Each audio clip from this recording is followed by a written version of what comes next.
r/ask Reddit. Who is the most overrated person in history? My sister. I do stuff too, mom. I feel this in my soul. Me too. I don't even have siblings. Jesus Christ. She goes to one regional spelling bee. She didn't even get far. And it's all what a bright young girl. But then when I start a rock collection, it's please stop showing me bits of the driveway. That's not a rock, that's a frog. Who made you so goddamn weird? Put that poor animal back. Spelling bees are Victorian contests where children go to cry. Rocks are the product of years worth of geological processes. That's all I'm saying. Tutankhamun, or King Tut as he is sometimes referred. He was a boy pharaoh that only reached the age of maybe 18. Born from incest and suffered scoliosis, a bad foot, walked with a cane, and contracted malaria, and likely died from an infection from a broken leg. Also when he came to power married his sister and had 2 miscarriages. This poor boy had lots of power, but was sick all his life and likely his advisors made all decisions for him and eventually succeeded him. Also had a very short reign that ended with Egypt at war. They would lose under his successor. Sadly, the royal family in Egypt at that time frequently married their half-siblings. The last doc I saw on Tut theorized that he broke his foot in a chariot race. He's not remembered because he was a great ruler but because his pristine tomb was found. Tomb raiders have destroyed and stolen the contents of so many tombs that finding his tomb taught historians a great deal. So Tut wasn't the big deal. Finding his intact tomb was. If I recall correctly, his tomb was also very plain when compared to the tombs of more important rulers. I can confirm that I have visited his tomb in the Valley of the Kings and it is knock your socks off incredible. I shudder to think at the treasures that would have been found in, say, Ramses II's tomb. Also, I was wandering around the National Egyptian Museum, also highly recommend a visit, and turned around and fully unexpectedly found myself face to mask with Tut's death mask. I nearly fainted. I thought it was just a symbolic thing. Never realized that it was real and that I'd be seeing it. The reason we care so much about him is because of his incredibly well preserved tomb. And it was only so well preserved because he was such a minor pharaoh that everyone forgot where his tomb was and another pharaoh built on top of it, concealing the entrance. Haha, didn't know that one. Yep, and he didn't even have a tomb constructed. It was one not meant for pharaohs. Now I feel bad for him. I'm happy he got so overrated a millennia into the future.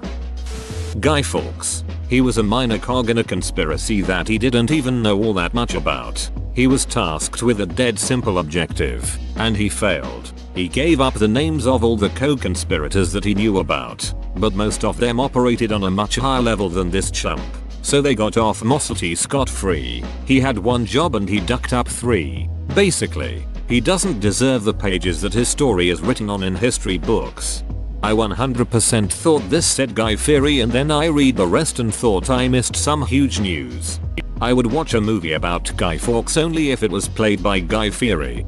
In fairness, I can't blame him for snitching on his compatriots. They had time and lots of very pointy and or hot instruments, and knowledge on how to keep someone alive quite a while with such things inserted in rude places.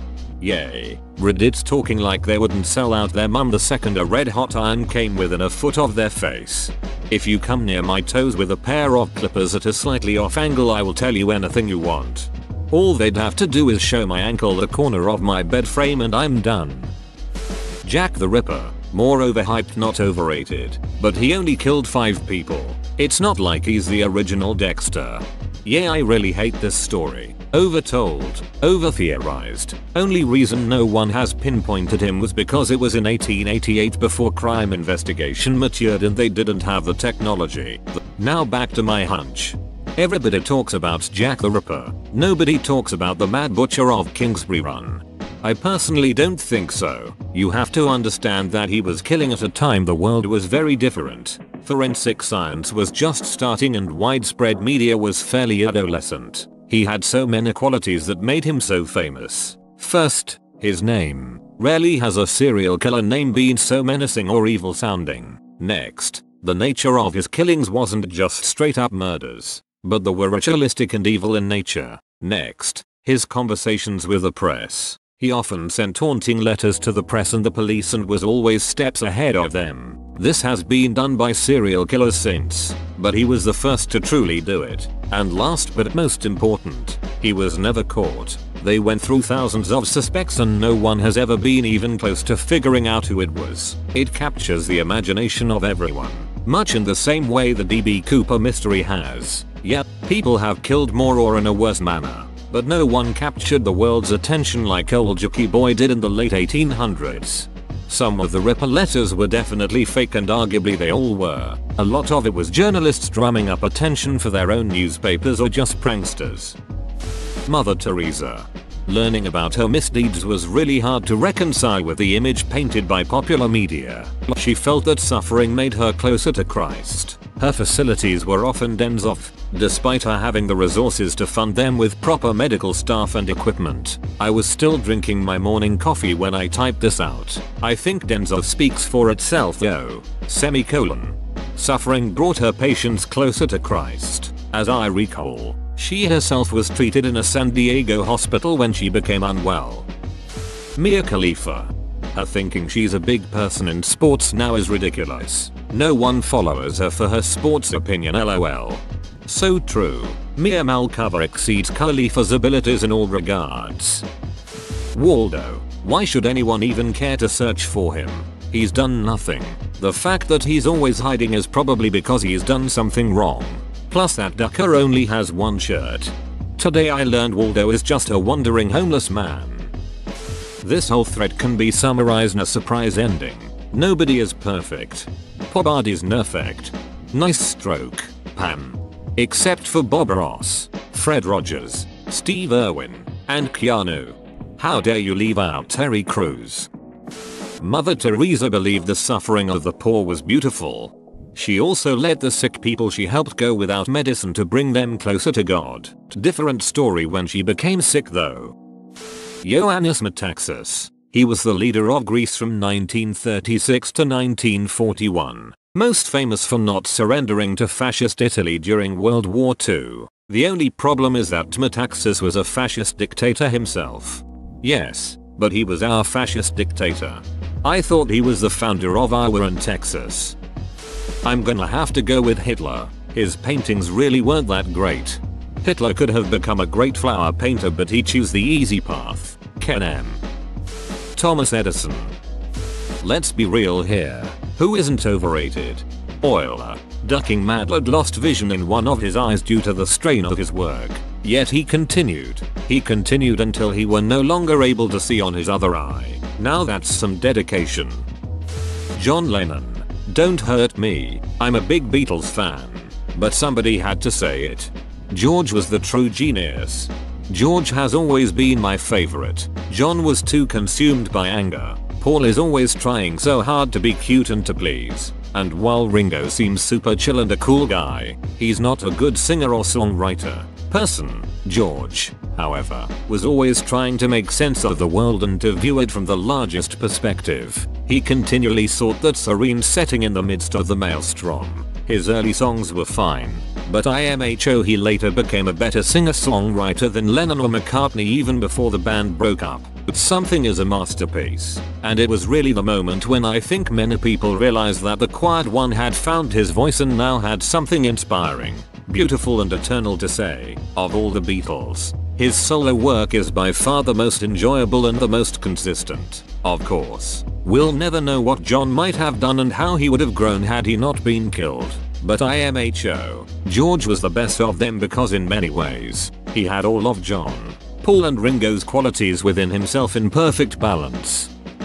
Ronald Reagan. He was always a popular president, but he has since been recast, mainly by conservative historians, as a great one as well. Yes, you can easily place him on that pedestal. You would merely need to ignore the Iran-Contra scandal, the huge budget deficits, his environment ignorance, his do-nothing reaction to the looming AIDS epidemic, his courting of Saddam Hussein, and numerous other blunders. And he didn't win the Cold War. The war in Afghanistan started in 1979. Reagan was still in California.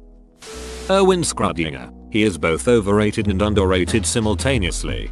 As for Heisenberg, I'm still uncertain. Mao. 500 points have been deducted from your social credit for this comment. You are no longer authorized to wear shoes in the subway train. Xi Jinping looks like Winnie the Pooh. Tiananmen Square massacre. Uyghur camps. Tibet is a sovereign state. Hong Kong is sovereign. Taiwan is a sovereign state. Stalin. Literally a mass murder. Still hailed to this day by a majority of Russians and many other dumbass communists around the world. Most people that talk about Stalin have no idea what they're talking about. Sounds like politics and people in a nutshell. Henry VIII. Let's be honest, all he did was strong-arm the church so he could marry another woman, the fat greedy sod. Do people consider him a good king? A lot of people know about him because he's the most recognizable British monarch aside from the Queen due to his penchant for divorce and splitting Catholicism. Again, but I never got the impression that people idolized him or anything. They say Henry VII spent his entire reign making the crown rich, only for Henry VIII to come along and spend it. GRRM used him as the basis for Robert Baratheon too. Steve Jobs. He's overrated. Because people think he was a great inventor or something. And he wasn't.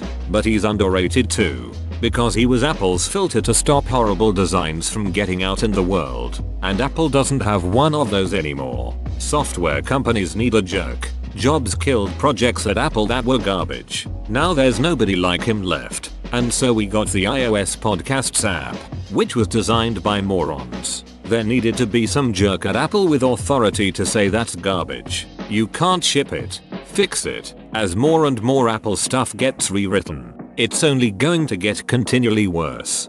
Yep, I hope Tim Cook is looking around for a replacement. Cook is great as a steward of the company keeping it afloat. But he really does not seem to have that I know what people want before they wanted thing Steve Jobs had. And honestly that is a very cult leader-like ability. Garfield. We all hate Mondays. You ain't special. Kim Kardashian. You know what's weird though? The only time I see anything about her is online. I've never had a conversation or heard anyone talk about the Kardashians in real life. I wouldn't know who she was if it wasn't for Reddit. So is she overrated? Maybe. But I think most people just don't care enough to rate her. I don't even understand why she's so hated. She's in a slightly popular reality TV show. I don't like the show. I don't bitch and moan about how she's ruining the world and I hope she dies. I just don't watch her TV show. My wife does watch the show though. She recognizes that it's stupid. It's just mindless entertainment for her as she unwinds from a long day of work. She's just not that big of a deal to have strong opinions about, one way or the other. XXXTentacion. I once read somewhere that in the future, he'll be looked at in the same way as Tupac was. I just don't see it. Che Guevara. Horrible. Horrible. Person that somehow became a symbol of rebellion and freedom. You're gonna piss off some middle class white college kids experiencing freedom for the first time with that answer. Gandhi. Are you sure? His words are backed with nuclear weapons. Amelia Earhart. There were plenty of trailblazing and better women pilots, yet Amelia is a household name because she attempted something she died while trying. The part that made her famous was the question of did she die? Hillary Clinton. Now before you go all nuts on me, hear me out. Never before has a feminist ridden the coattails of their husband the way Hillary Clinton has. She moved from Arkansas to DC, then to NY and 6 months later was a senator from there. Come on. She was horrific to Barack in the primaries in 2008. Why he gave her a job, I'll never know, and was entitled to the nomination in 2016.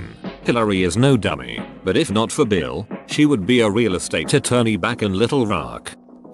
Barack Obama. He received a Nobel Prize and is widely respected and admired, but if you really look at what he accomplished, it's pretty lackluster. Henry Ford. In business, engineering, and manufacturing, he's revered like a god. Professors like to gloss over his overwhelming anti-Semitism. Ford wrote and published a wildly anti-Semitic newspaper, which was spread around the Ford Motors facilities. Those papers were republished in Germany and became incredibly popular with the Third Reich. Heinrich Himmler described Ford as one of our most valuable, important, and witty fighters. Hitler praised Ford in Mein Kampf and referred to Ford as an inspiration. The admiration went both ways, because Ford was a Nazi sympathizer to the highest degree, hosting Hitler's representatives in his home and hobnobbing with Nazi officers. On his 75th birthday, he was awarded the Grand Cross of the German Eagle, the highest medal Nazi Germany could bestow on an American, but all anyone cares about are his effing assembly lines, which he didn't even invent. The assembly line idea actually came from Ransom E. Olds. Bill Clinton. Turns out he was just 15 years early enough to avoid the Me Too movement. Also, a lot of the laws and executive order he signed led to the 2007 collapse, and he is primarily to blame for the high minority incarceration rate. Whoa, you made it to the end? You're a ducking beast. I'll cut you a deal. Smash like and subscribe for more curated content, bruh. It's free and that's a great price.